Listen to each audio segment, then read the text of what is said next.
We're going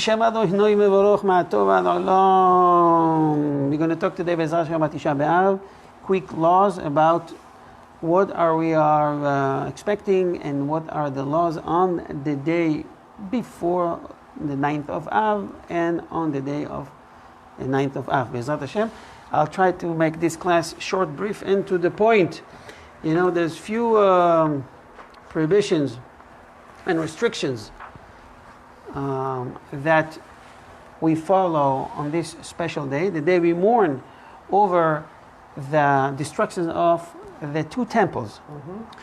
And we've learned that it's forbidden to eat from Wednesday evening, I think it's around 8:23 till 9:08, Thursday. So a little bit more than 24 hours. And as we've learned, those who will mourn over Jerusalem, will, Be'ezrat Hashem, get the merit to see the beracha, the blessing to see it built. And if you don't, you won't. Very simple. And the Prophet itself says that. We know that we've learned that we can't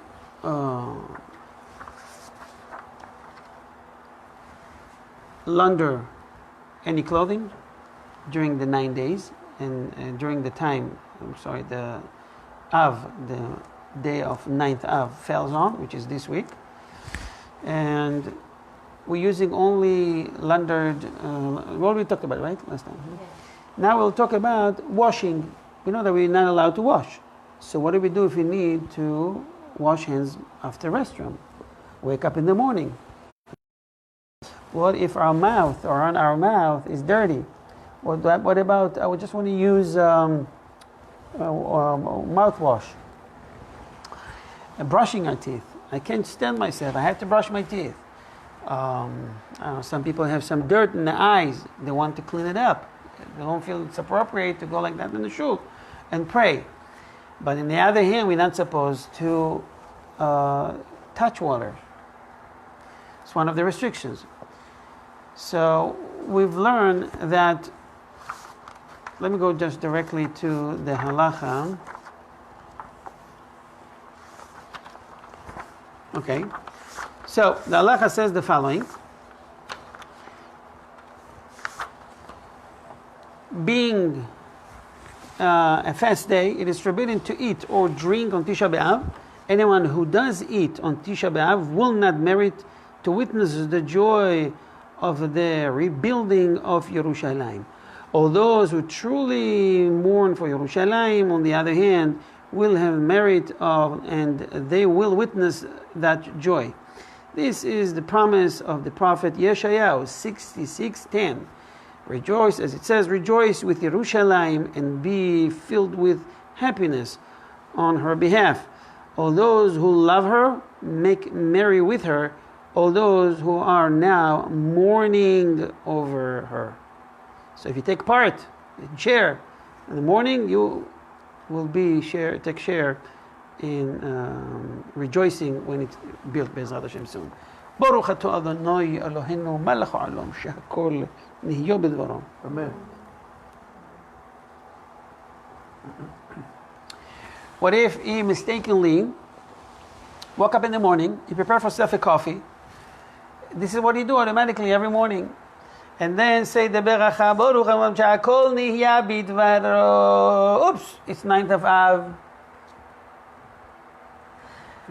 You have to take a very small sip, so your blessing won't be in vain. I know you broke the fast. Right.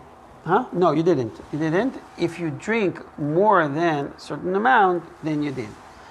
In every other fast, except, of course, Yom Kippur, Tisha B'Av, if you cook, and usually people don't work, they stay home and they cook for after fast.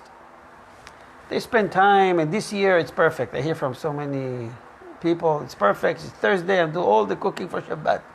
I keep myself busy all day. Okay. So after midday, let's say 1:30, 2 o'clock, they start to cook, prepare, fine. Now they want to taste if it's too salty, spicy, needs to add salt, yes, no.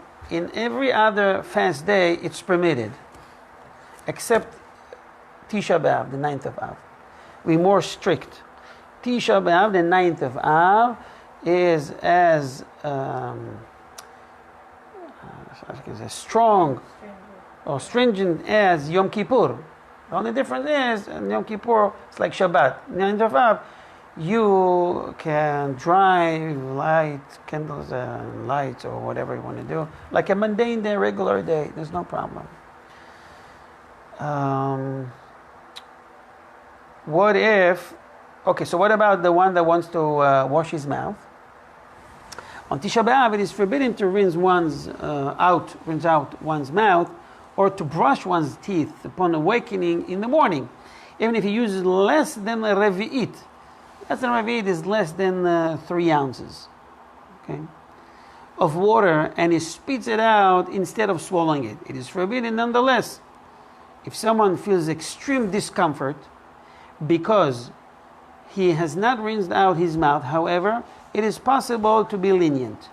He must lean his face downward while rinsing his mouth to make sure that the water does not reach his throat. Very simple. So many people, especially this year when we have the masks, and people feel discomfort. So this year we can be even more lenient and wash mouth. Obviously, you're not allowed to take any, what do you call these pieces that you put on the tongue? The cloth, the Listerines. You're not allowed to use that. They're Listerine strips. Right, it's like a candy. You can. But any other washing mouth, brushing teeth, do it carefully. It's fine this year. Every year, actually, and this year especially. No more than 3 ounces. You know how much 3 ounces is, right? No, not It's- even 3 ounces. Less than 3 ounces. You have a can of soda? But every you can do it more than It's once. 6 ounce. You can do it more than once, not at once. 3 No, it's 3 ounces is like it's a less than a half of a little cup. It's enough to put in your mouth and to spit. You put in your mouth and you spit, and you do it. You can do it 2 or 3 times. It's no problem. So there's no risk. No, that's a big quantity. Right. It's more than enough. Yeah. They have the little cups that you have on top of the Listerine. Right. You can use that. It's much less. It's way much less. Much Like less, 1 ounce, that one. Yeah, you see? Let me show the camera. Show me one. Give me one of this cup, the white one. This is exactly 3. This is like 6 ounce. 6 ounces. So this is the comparison. You see, it's half of this size. That's you can a put lot. this is too much. You put half of it, and it's good. This is beautiful. So Pesach, wow, it's beautiful. Okay, so what about chewing gum? So we've learned that already, that it's not permitted. But I don't want to discuss you, but some people do that. What they do, you may chew gums if they lost their sweetness. So what people do a day before, they prepare 1 or 2 gums, and they don't. I think that's I'm just sharing the information. That's even worse. I don't do that. Okay, what they do, they put it in a freezer. They should put it in Because it alcohol. helped them a lot, right? The plate helped them a lot to pass the test, the fast. Pass the fast. They should dip it in arak. Right. I'm talking from experience. Did you try the arak? Not yet? It's good? Okay, it's strong. I told you it's strong. No, it's not that strong. Not for you. So what they do on the 9th of Av itself, they're taking it out and they use it. It's basically like it's just a rubber, Right. plastic. It's But it musty. helps them. It's better than to chew on Walmart plastic bag. You know, it's more convenient. What about smoking? So smoking is permitted. Nonetheless, it's highly recommended not to do that on this day. Now, 9th of Av, everybody should fast. A restaurant owner says, I want to open. He has a shawarma, he has a falafel on the fast day itself. So there is a good reason to say that restaurants and other eating establishments may be open for business on the fast days as well. Although non-observant people might patronize the restaurant and eat during the fast day, the owner does not transgress the sin of placing stumbling block in front of the blind. Because it would be closed, maybe they won't come, but they might go elsewhere, or they go to a non-kosher place. Yeah. So, and also there's sick people that they are permitted to eat. Right. If these restaurants would not be open, those people will find somewhere else to eat, yada yada yada. I've already mentioned that. It's recommended that restaurant management should post a large sign in the entrance of the stating that today is a worldwide national Jewish fast day, as a reminder, at least to do that. Who is exempt? Every healthy Jewish adult is obligated to fast on Tisha B'Av, and no one may exempt himself without due cause. So even pregnant and nursing women who are exempt from other fast days are obligated to observe the fast of Tisha B'Av throughout the night and day, just as they are obligated to fast Yom Kippur. If a pregnant or nursing woman is slightly ill, however, it seems that she is exempt from fasting. You need to consult with the doctor. The doctor says yes, yes, no, no. And it's better to consult with not only Jewish, but observant Jewish. They know to be more accurate on this point. If you can't find one, just listen to your doctor. Right, just any doctor, even if it is a non-Jew. So I'm going to skip all the part. If someone miscarry or pregnant, just go ahead and ask your doctor. Also sick people, and also it's true for elderly people and weak people. What about regular people, healthy people that have to swallow some medication? What kind of medication? For example, if they've swallowed medication, how can they be healthy? Because let's say if it was a medication it was antibiotic, it's already healthy, but you have to finish the count, right? It's, a few more days left. And he can't swallow it without water. So if it's just vitamins and it's not important, you should skip it and do it at the evening. If it's really important, you may take a little water to drink that medication. Rav Yaakov Kamenetsky ruled that if someone is ill and must take medicine, but he cannot swallow the pills without drinking water, he must make sure to drink less than melo lugmav, less than the amount we mentioned before, less than 3 ounces, less than less than 80 cc. Okay, just enough to. Right, Revit is 86 cc. Some say it's 82. Okay. Almost enough.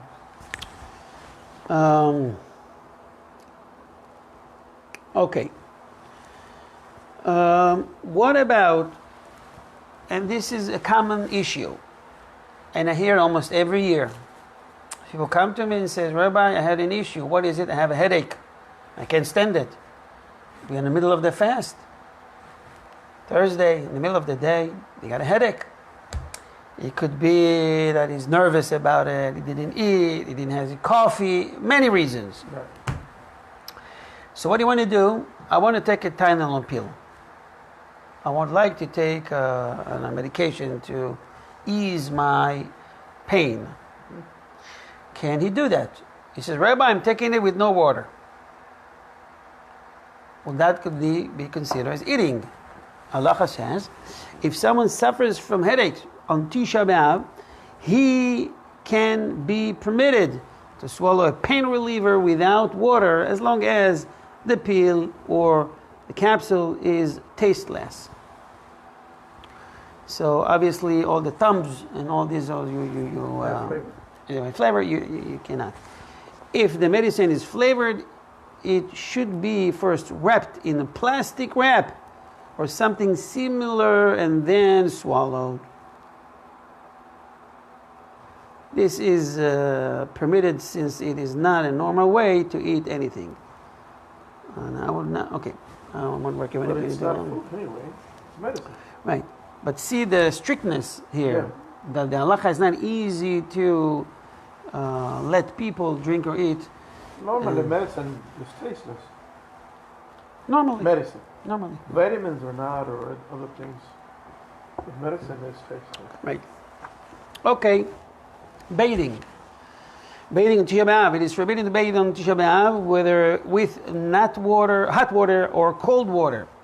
One may not even dip a finger into water if someone's hands become solid with clay or stool. However, he may wash his hands clean of that soil. He may wash only the affected area of his hand and no more. Some people go to the restroom and they get unclean. You may do that. They change diapers to children's.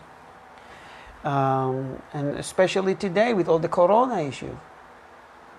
People are going to do shopping and they want to use this material, hand cleansers. And so I will summarize this halacha by saying that up to the fingers, where the finger ends, this is a part that we are obligated to wash anyways.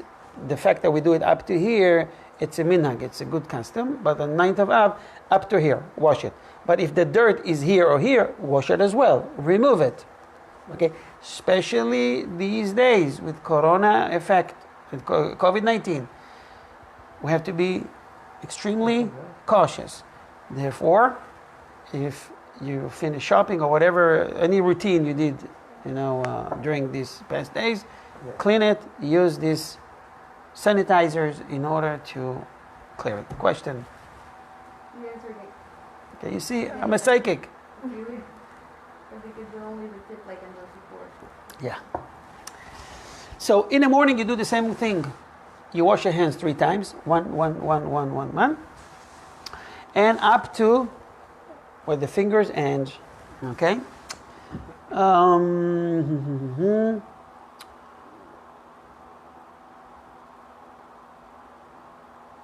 Okay. Upon awakening in the morning of Tisha B'Av, everyone should pour water on his hands 3 times on each hand alternately, and then recite the blessing of Al Netilat Yadayim. This is permitted since the intent of this washing is not for one's pleasure, but rather to rid the hands of the evil spirit that we have in the morning, right? That comes upon them during the night's sleep. Nevertheless, you may pour the water on the fingers only, up to the knuckles. Right? Is that right? Okay. And no further. Okay, we already discussed that. Same if you went to the bathroom, and so forth and so on. Okay, Akol Beseder. What about someone that is exempt from the fast and he wants to eat bread during the fast? So how he wash his hand? Up to the knuckles or all the way? He should do it all the way. He is exempt, so he's exempt. But of course he not supposed to do other things. Okay? But washing hands, he should do it all the way. What about smearing on one's body lotion, cream, oil, and all that? Don't take it lightly, because some places are hot, people get dry skin, broken lips, and all the miracles happen on 9th Av. They must put the Vaseline, they didn't put the whole week, and it has to put it, it's a big balagan. The halacha says it's forbidden to rub oils onto one's skins on Tisha B'Av, and even to rub it into one spot is forbidden.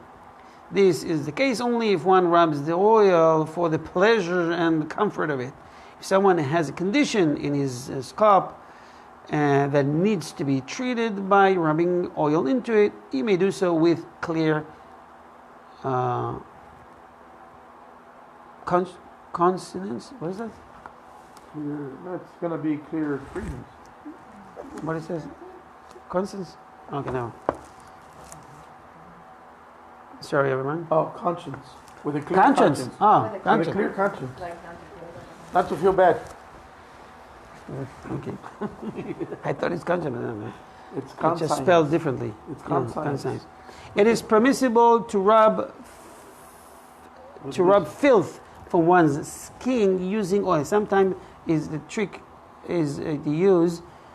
I've tried more than once. WD-40. 40? It has many uses except the It can remove dirt if somebody wants to. So no worry, you can do that on Tisha B'Av. Likewise, it's permissible to spray deodorant on one's skin or to use deodorant stick on Tisha B'Av. This is not an act of rubbing in oil that our sages forbade. This is the ruling of Harav Shlomo Zalman Auerbach. Okay. See the kavod, the honor, the respect the Sephardim gives to the Ashkenazi ruling. It's hard to find an Ashkenazi ruling. Okay. This helps the Bet Knesset a lot. And nobody almost mentioned the Yemenite. Unless there's halacha for them to change something they used to say. You're right. And the Yemenite, when they came to Eretz Israel, they must follow the rules of the Shulchan Aruch. Right. Yeah, so like the Yemenite. Okay. Maybe one to say like a pronounced word like the Yemenite as well. Okay. What about wearing leather shoes on Tisha B'Av? You know, in ancient days, even today, they used to make sandals and shoes made out of 100% leather. When it's not like today, we have rubber and we have plastic. So back then, they used to have the bottom area from a very hard leather. So if you walk on the ground or you walk on small stones, you step on it, you don't feel it. You don't feel the pain. It's stiff, it's strong, and protects your legs. So we're supposed to feel the suffering a little bit. So therefore, the halacha says, on these days, don't wear these kind of shoes. Not except the fact that it's fancy and all that. By the way, one of the tikkunim, the rectification that people do in order to clear many sins, they put very little stones in their shoes, and they walk with that for a few days. I know Chacham Rabbi Amnon Yitzchak said about himself that he did that, I don't know for how long. They put shoes in his shoes, these small stones, and let me tell you, this is, to me, it's on the Shabbat. Remember I told you what happened to me this Shabbat? Yeah. I walked to shul, and a little stone came to my, so I had to stop. And I said, I'm not going to stop because I'm going to be late. I'm already late. I was running, and I said, I stopped by the church. I leaned on a tree and I took the shoes. I couldn't stand it. One of my left shoes. So imagine to walk with 3, 4, 5 in each leg. This is very uncomfort. But this is a way to clear one's sin. Many rabbis against this action, saying that it's better to do teshuvah with simcha, with joy, with other methods than this kind of things. For example, if you, let's say, do ta'anit dibur. Ta'anit dibur means silent. You accept upon yourself silent, Right. meaning no talking, except tefillah prayers. Yom Kippur. Right, prayers or Torah learning. Other than that, you don't talk. It's compared to 60 times fast that we do, like 9 Av or 9 Av fast, that we restrict ourselves from eating and drinking. Very hard. It's very, very hard not to speak. Some people that I know do this on Shabbat, every Shabbat. So dedicate the Shabbat to Torah learning, halachot, and singing. Other than that, they don't speak. It's from the Kabbalah, Rabbi Shimon Bar Yochai. One says to his mother, something like that. And it's, so we can rectify in the different ways, okay?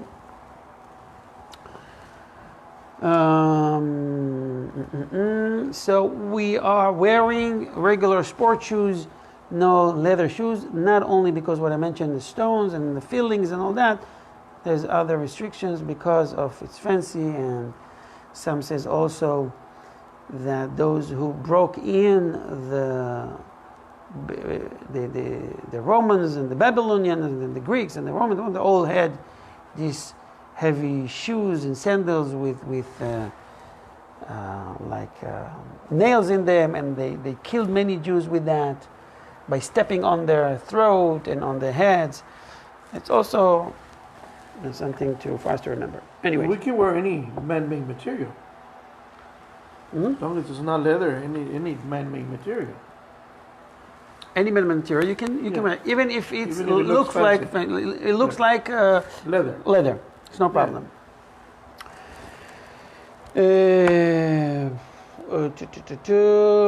Okay.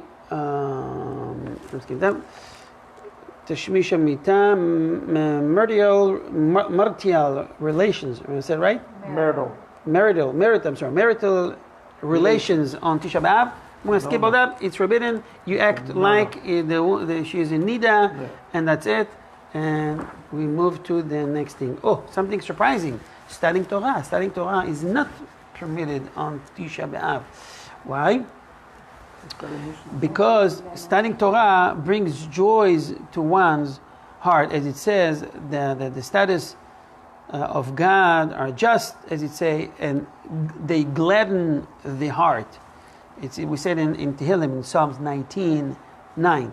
Anytime you study Torah, it makes your neshama happy. But you can study the Eicha, right? Lamentation and Job and Ruth. You know Job. Job. And crying for losing Job. Right. And what else?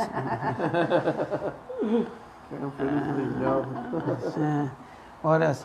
Oh, and laws that connected to mourning, avlut, and so forth and so on. That's it. No. And a guy asked me the other day, Rabbi, I have nothing to do. Can I say Tehillim?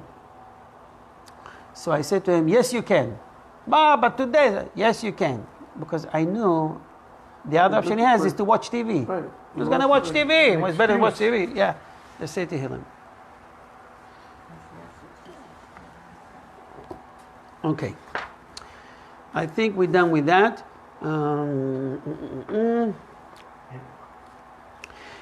The custom is to wear tefillin in the mincha time and not in the morning, because the tefillin considered as pe'er. Pe'er is something fancy that we are.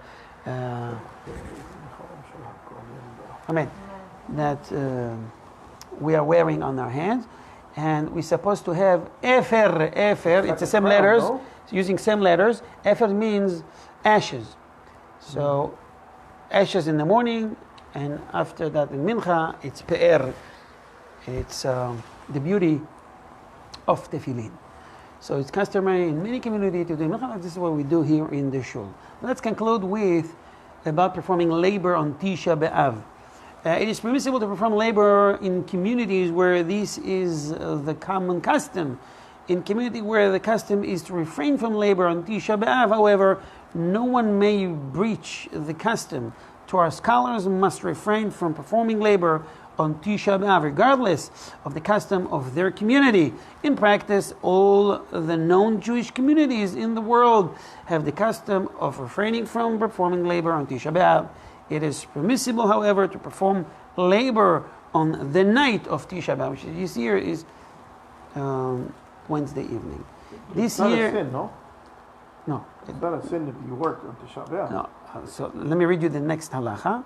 This halacha says, our sages warned that anyone who performs labor on Tisha B'Av will not see any blessing or profit from that labor. Not meaning the entire year, but whatever you make that day, you would lose it. No blessing in it. So why to bother?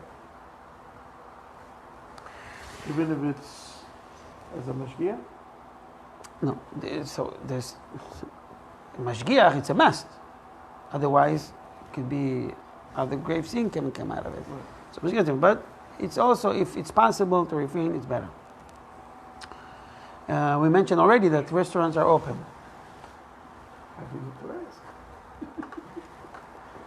I wanted to say something and I forgot. Okay, someone that owns a grocery store, he may sell, no problem. Also, people cooking during that day, You should come to my house, I'm telling you. Everyone will say, this one makes a cake, and the other one makes a cake, and this is make this and that. So much food, but nobody eats at the event. Everybody's being tortured. Eventually, you take a little piece, you drink something, and you're full. What are we going to do with the rest of the food? Anyways, okay, they try to keep themselves, because you don't study Torah, there's nothing else to do. They can watch TV, they can watch videos, YouTube, Shmutube. They're only watching, I don't know, how to cook this, to cook that. So, it's crazy. So I think you better go to sleep. But the custom is to refrain from preparing for the meal break till after the mid of the day. I think it's around 1:30ish, something like that, 1:45. Sorry, go ahead. Watching movies like related to sad things like the Holocaust and things about what happened to the Jewish people, is that okay? Makes you sad? It's a good question. I don't know what to tell you. I don't know if Because I did it last year, so I'm not sure if it's like you watched movies or Holocaust movies. Like to make myself sad and that feeling. I don't know. I don't know what kind of movies. The Holocaust, I heard. Jewish- I don't know. I heard that in some movies, it's Hollywood movies, so I have to show some acts with an actor with his. Documentaries, no? No, wait a second. With a Nazi, with a girl, a Jewish girl, that also immodest things. Right. It's part of the movie. So if it's documentary, it might be different. Yeah. But it's a Hollywood movie, they always have to put something non-kosher like that. Yeah. So treat it with cautious. Well, if they can watch videos that are cooking, Or a movie of a butcher cut meat. There's lately 2 movies came out to the theaters. I can send you the link. Okay. You learn how to cut chuck. The best. I'm telling you, it's the best food. My wife prepared that. Wow. No leftovers. Okay, I think. Okay, last thing is. Listen to this. The whole year, Shabbat, Yom Tov, regular days, it's a mitzvah to say shalom to each other. People do not greet one another with the blessing of Shalom Aleichem on Tisha B'Av. Everyone sits despondent and withdrawn as befits people in mourning. They're always looking for the, like by yourself. Lonely, just be lonely. I'm so lonely. If someone who is unaware of this halacha greets a friend, so someone didn't know, he sees you coming on the parking lot of the shul, says, "Good morning." What are you going to do? Just put your head down. say hi. Saying Shalom Aleichem. Okay. Someone who is unaware of this halacha greets a friend, saying Shalom Aleichem. The friend should return the greeting solemnly and in a low voice. Shalom. Put your head down. Say, no. Shalom. Hola. Okay. Can I ask a friend then? So what's up with you? Are you holding up in there? How's the fast? Is that like greeting? Is that like asking, how are you? Is it permissible to ask someone else, how are you feeling? How are you taking the fast? Allah, it is permitted. This is not the same as greeting, Shalom Aleichem. What about saying, Mazal Tov, you just got a baby boy? If on Tisha B'Av someone meets a friend to whom a child has recently been born, it is permissible to wish him Mazal Tov or Mabruk. Mabruk is in Arabic. This is not the same as greeting of Shalom Aleichem. Mabruk. Mabruk in Arabic. How are you saying in Spanish? Felicidades. Felicidades. It's permitted. What about sending gift to another fellow friend? It is not permitted. It is forbidden to send gifts on Tisha B'Av, since this is equal to greeting with Shalom Aleichem. Nevertheless, it is permissible to send a gift to someone who is poor, and especially if he is a Torah scholar who is devoted all his time to Torah study. Okay. I think we're gonna stop here. I think we covered pretty much all of that. Any questions, Esther, Hannah? All good? There's a breed on Tisha B'Av. Can they do the breed on Tisha B'Av? Or Oh, they have to. And they taste a little bit from the wine, and that's it. A little bit from the barek. And only A little bit from the the parents pizza, of from the the baby shawarma. and the memorial is the one that they can eat only. Right. 3 of them, they drink a little bit, and that's it for the Borei Pri Geffen. Okay, I think we can finish here, and we're going to move to our next class. The next class is going to be, I think, shorter a little bit because we are finishing Baruch Hashem, the 10th part. We're going to talk about Jerusalem. Bezrat Hashem, we wish to ourselves that we won't have to fast on this coming Thursday, because Mashiach comes and give us Bezrat Hashem good news that we're building Yerushalayim again. Amen. Shalom Aleichem. Please go to Ohev Israel Foundation and give us your support. Thank you.